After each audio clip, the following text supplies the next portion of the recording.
the thought landscape. Everything is okay. So, the thought is our ability to focus on one thought at a time. It's great to accomplish goals, but occurs when it comes to negative thoughts. Every time we focus or think something negative, we're by default ignoring a myriad of equally or even more important thoughts and truths.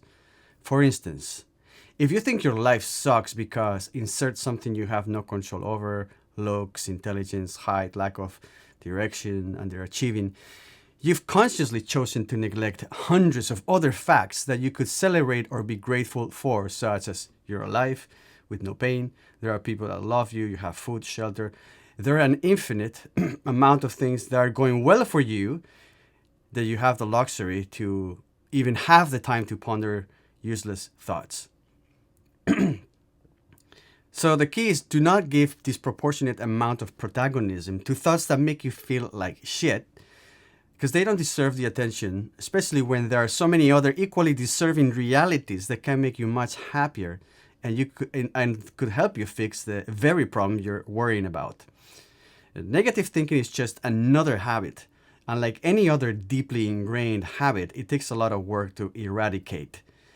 You can develop your brain muscle to consciously push away negative thoughts and let positive ones take over. And a way to visually see what I'm talking about is imagine all your thoughts as each thought as a as a little circle, and the positive thoughts are green and the negative thoughts are red. Generally, we tend to think more negative thoughts than positive thoughts. And there's probably an evolutionary reason why it's important to focus on things that negative that could be a threat than just thinking everything is fine. Because those threats are crucial to our survival to really know how to handle them. And the green ones are not going to be crucial to our survival, just to our overall happiness. But probably evolution care more about you being safe than happy. So it makes a lot of sense. If you're happy and dead, then you cannot be happy. But if you're not happy but you're alive, because you're just focusing on all the possible threats, then at least you get to spread your genes.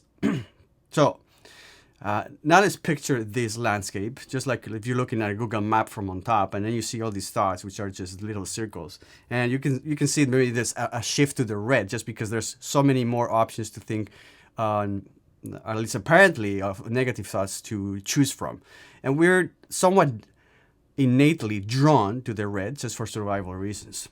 But that doesn't mean that in a given point, now your focus means that you only can actually think of one of these thoughts at any given moment. I don't know of anyone that has the capability of holding two specific thoughts at once in parallel. So that is one limitation. We don't have at least conscious multi-threading like computers have, which you can have several operations being calculated in simultaneously because you have multiple CPUs. Our brain, at least the part that is conscious and you can focus on, only has the ability to have one specific thought at a time. So your attention or focus, think of it as a spotlight that is going to this all the possibilities, and at any given point is jumping from one thought to one thought, right?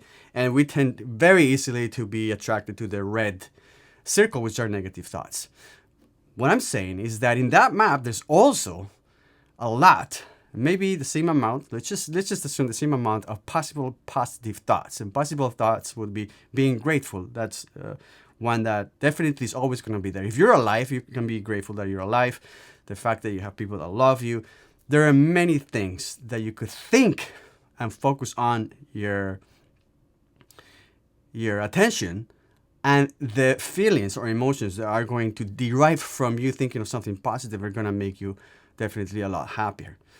Like I say, you're naturally driven or attracted to think of negative things for survival reasons. But you have to be aware that if you're holding a negative thought right now in this moment, and you can be for sure that there is a reality. Maybe it's hard for you to shift your focus, but if there's a reality that at a given moment there are also hundreds, if not thousands, of possible positive thoughts that you could also focus on.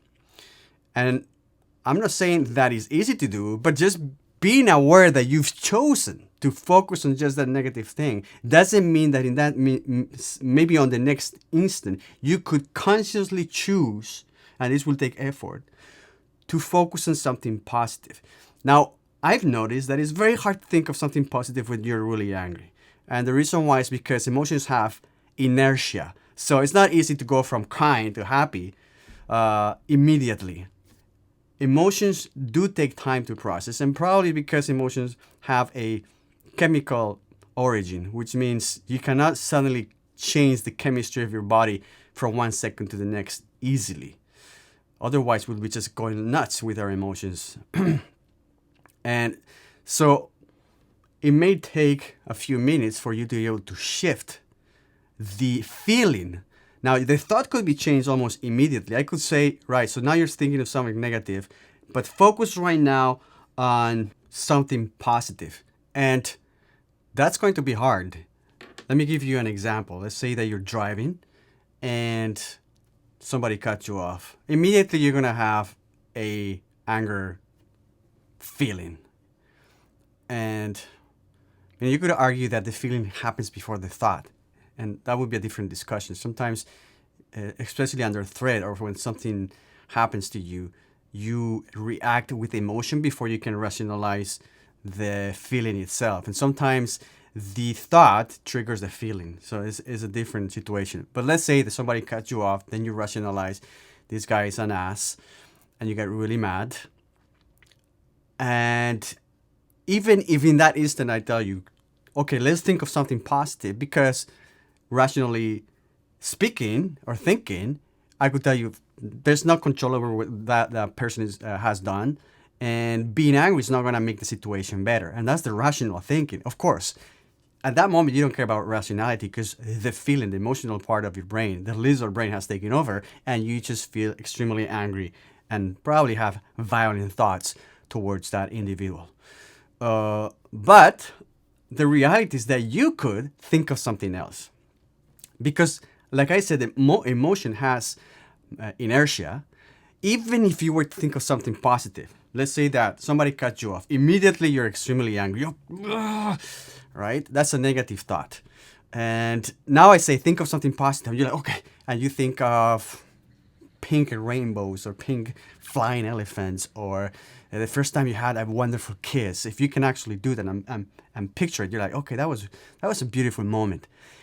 Even if the thought is there, the chemical effect of the negative emotion is still lingering inside you. So you're still feeling pretty angry, even if you were to have that positive thought. So I think that's important to know, because when I say you have the ability to choose what you think at any given time, your emotions lag.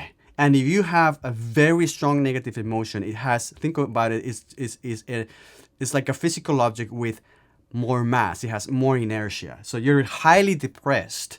Having a few positive thoughts, it's not going to suddenly make you happy, because you're carrying on all this momentum of negative feelings and emotion. All that negative chemistry is inside you. So once you're aware of that, you won't be frustrated if by having positive thoughts, you don't immediately feel great. Now, there are shortcuts that you people take, which are drugs that, for example, inhibit the reuptake of serotonin.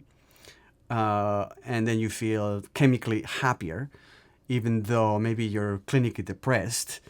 But, they're changing the chemistry of your brain, so then you feel happier. You can meditate. You can change your breathing, which is what you do in meditation as well. And basically, you're trying to control your physical reaction through certain either drugs chemically, or through thinking and meditation and controlling your breathing. And the whole idea is that you're trying to shift the focus of your negative thinking towards something either neutral or positive. And then if you do that for long enough, eventually that's going to trigger more positive emotions. So that now you're going to be able to start shifting your feelings, the chemistry.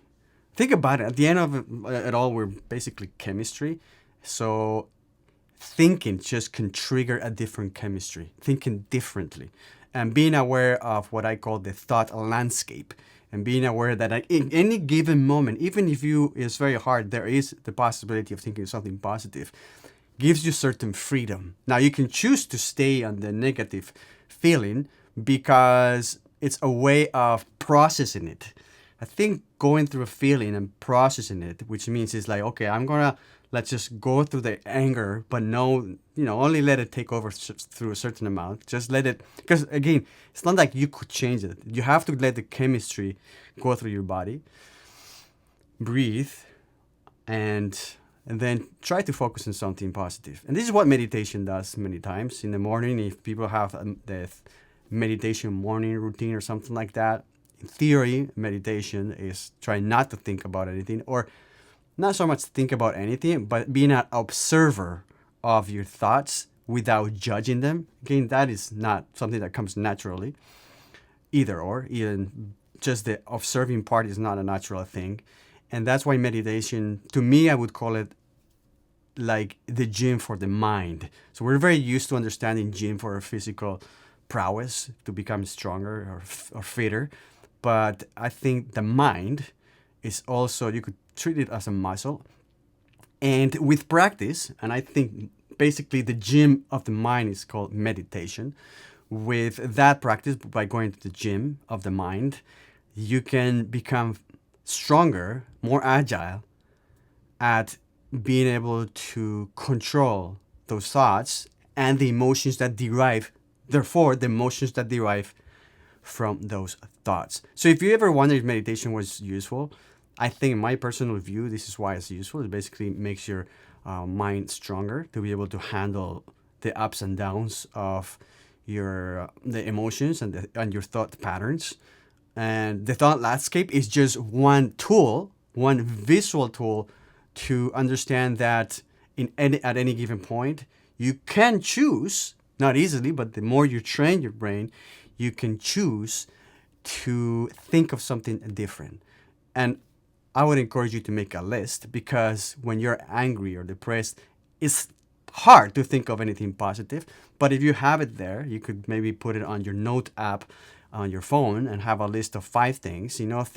Let's say that you have hopefully a family that loves you, and you have, let's say, a daughter, or a wife, or a husband, or a father, and you have a positive relationship with them. Think about them. Think about them. Not in a sense, if you instead of internalize all the problems and think too much about yourself, one of the things that they say that is good is think about other people. Think about how happy you are that you've been able to share great moments with your loved one, or that you have a significant other, and try to dwell on those things and be grateful that you have that. And if you wouldn't have that person would suddenly pass away, you'll be extremely unhappy. The fact that you have food or tap water, and we take those things for granted, but it's pretty amazing that you do. And if you start listing all the things that you have in that Maslow's pyramid of needs that are already being covered and you take for granted, even the simpler things, suddenly you start realizing, wow, I'm actually pretty lucky, and I have many reasons to be satisfied and happy. Of course, you have many reasons to be unhappy, but you do have reasons to be happy, except that we traditionally ignore them. Ignore them because we have our default, again, maybe for survival reasons, is to be drawn towards the negative. And that's the thought of the day. Thanks for watching.